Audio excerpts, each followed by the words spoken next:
മുത്തശ്ശൻ പറയാണ്, അവന്റെ സംസാരത്തിൽ നിന്ന് എനിക്ക് തോന്നിയത് അവന് നിന്നെ കൂട്ടിക്കൊണ്ടുവരാൻ താല്പര്യമുണ്ടെന്നാ. കാരണം പലതവണയായിട്ട് ഞങ്ങൾ ഇങ്ങോട്ട് വരുന്നെന്ന് അറിഞ്ഞപ്പോ അവൻ ഞങ്ങളുടെ അടുക്കിലേക്ക് വന്നിട്ട് നിന്നെ കൂട്ടണ്ടെന്ന് പറഞ്ഞു. എന്നിട്ട് മുത്തശ്ശന് താല്പര്യം ഉണ്ടെങ്കിൽ വിളിച്ചോണ്ട് പോരേന്ന് പലതവണ അവൻ പറയാതെ പറഞ്ഞു. അതിനർത്ഥം അവന് മോളില്ലാതെ പറ്റില്ല എന്നുള്ളതാ. അതുകൊണ്ട് നമുക്ക് എല്ലാവരെയും ഒന്ന് പാഠം പഠിപ്പിക്കണം മോളെ. മരുമക്കളായതുകൊണ്ട് പറയാതിരിക്കാൻ പറ്റുന്നില്ല, പറയാൻ പാടില്ല, പക്ഷെ പറയാതിരിക്കാനും പറ്റുന്നില്ല മോളെ. എന്താ ചെയ്യാ? ദേവ്യാനിയും ജലജയുടെയും ഭക്ഷണം ഒന്നും സഹിക്കാൻ പറ്റാത്ത അവസ്ഥയാ മോളെ. എങ്കിലും ഞങ്ങൾ സഹിക്കും. കാരണം മോക്ക് വേണ്ടത് നല്ലൊരു ഭാവിയാ. ആദർശിനെ പോലെ ഇങ്ങനെ നിറമാറുന്ന ഒരു ഓന്തിനോടൊപ്പം അല്ല, ആദർശ് എന്ന പച്ചയായ മനുഷ്യന്റെ കൂടെയും അത് അവന്റെ സ്നേഹത്തിന്റെ കൂടെ മോള് ജീവിക്കണ്ടേ എന്നൊക്കെ പറയുന്നുണ്ട്.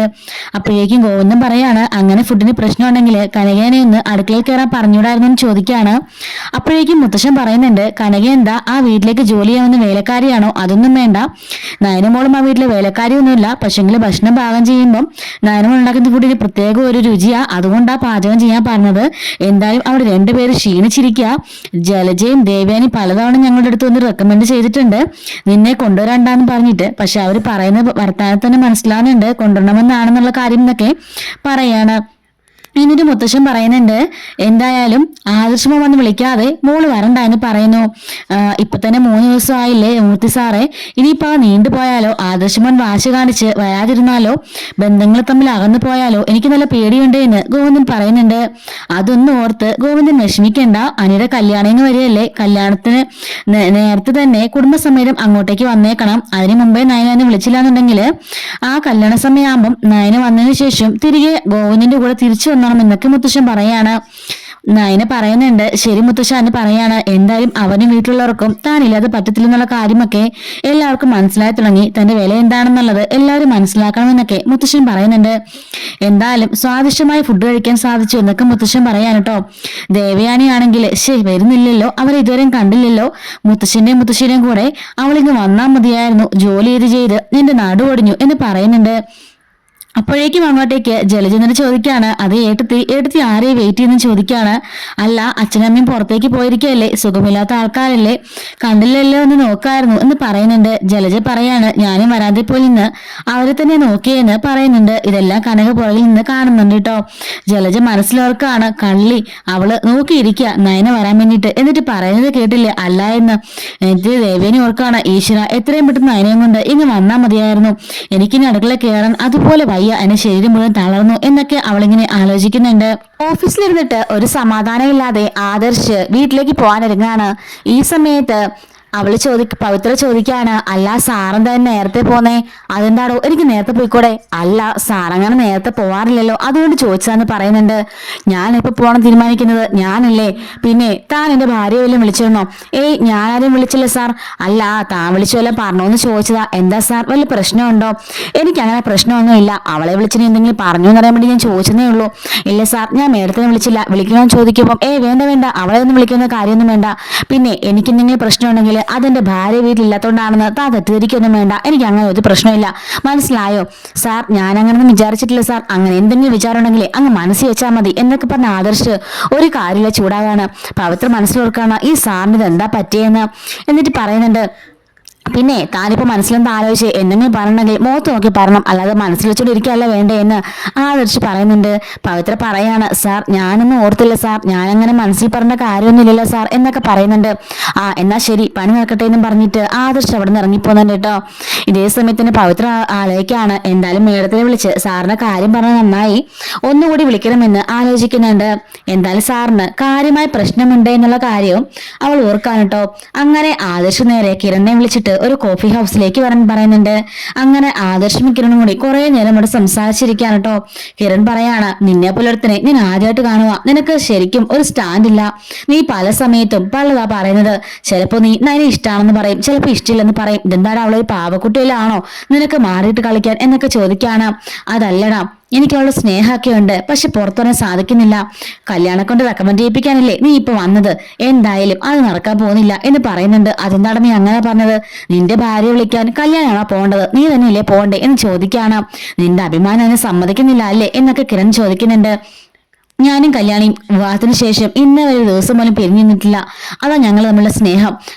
ഒരു ഭാര്യയും ഭർത്താവും അങ്ങനെ ആയിരിക്കണം. ശരിക്കും ഇപ്പൊ എത്ര ദിവസം നിങ്ങൾ പിണങ്ങിയിരിക്കുന്ന ചോദിക്കുമ്പോൾ 3 ദിവസമായി എന്ന് പറയുന്നുണ്ട്. കൊള്ളാം, നിന്റെ വാശി പിടിവാശിയൊക്കെ കളഞ്ഞിട്ട് മര്യാദക്ക് നീ പോയി നയനെ വിളിച്ചോണ്ട് വാ എന്നൊക്കെ പറയുന്നുണ്ട്. കല്യാണിയെ വല്ലതും നയനെ വിളിച്ചിരുന്നെന്ന് ചോദിക്കുമ്പോൾ അവള് വിളിച്ചിരുന്നു, കാര്യമൊക്കെ പറഞ്ഞിട്ടുണ്ടെന്ന് പറയാണ്. ഓഹോ, അപ്പൊ അവൾ ആദ്യമേ റെക്കമെൻഡ് ചെയ്തില്ലേന്ന് ചോദിക്കുമ്പോൾ അവൾ അങ്ങനെ റെക്കമെൻഡും ചെയ്തിട്ടില്ല, അവൾ ഭയങ്കര സന്തോഷത്തിലാണ് എന്നൊക്കെ പറയുന്നുണ്ട്. എനിക്കൊരു കാര്യം മനസ്സിലായി, നിന്റെ മനസ്സിലുള്ള സ്നേഹമൊക്കെ ഉണ്ട്, പക്ഷെ തുറന്നു പറയാൻ നിന്റെ ഈഗോ സമ്മതിക്കുന്നില്ല, അതാ കാരണം എന്നൊക്കെ പറഞ്ഞ് കിരൺ കുറെ നേരം അവനെ ഉപദേശിക്കുന്നുണ്ട്. കല്യാണി വന്നേ പിന്നെ എന്റെ കൺസ്ട്രക്ഷൻ കമ്പനി വെച്ചിട്ട് കയറാൻ തുടങ്ങിയത്. അതുപോലെ തന്നെയാണല്ലോ തന്റെ കാര്യവും. മൂർത്തീസ് ജ്വല്ലറി ഇന്ത്യയിലെ തന്നെ നമ്പർ 1 കമ്പനിയാണെങ്കിൽ പോലും നയന വന്നതിന് ശേഷം ഒരുപാട് മാറ്റം ഉണ്ടായില്ലേ എന്നൊക്കെ ചോദിക്കുകയാണ്. അതാ ഞാൻ പറഞ്ഞത്, നിന്റെ ജീവിതത്തിൽ ഐശ്വര്യം കൊണ്ടാ അവള് കടന്നു വന്നിരിക്കുന്നത്, ആ ഐശ്വര്യത്തെ നീ മുറുകെ പിടിച്ചണം എന്നൊക്കെ പറയാണ്. പിന്നെ എപ്പോഴും ഈ ബിസിനസ് എന്ന് പറഞ്ഞിരിക്കാതെ ഇടയ്ക്ക് ഔട്ടിങ്ങിനൊക്കെ പോകണം, എന്തായാലും നമുക്ക് 4 പേർ കൂടെ ഒരുമിച്ചൊരു കറക്കമൊക്കെ കറങ്ങാം എന്നൊക്കെ പറയുന്നുണ്ട്.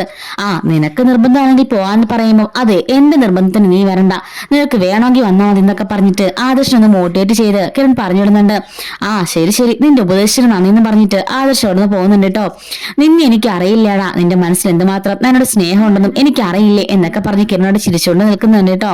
ജലജ ദേവിയനോട് പറയാണ്, ഞാനാണെങ്കിൽ നേർച്ച വെള്ളയോടൊക്കെ കഴിച്ചിരിക്കുക, അവളെ ഇങ്ങോട്ട് കൊണ്ടുവരില്ലേന്ന് പറഞ്ഞെന്ന് പറയുമ്പോഴേക്കും ദേവേനി പറയുന്നുണ്ട്, ഞാനും അങ്ങനെ തന്നെ ഓർത്തോണ്ടിരിക്കുന്നെന്ന് പറയുന്നുണ്ട്.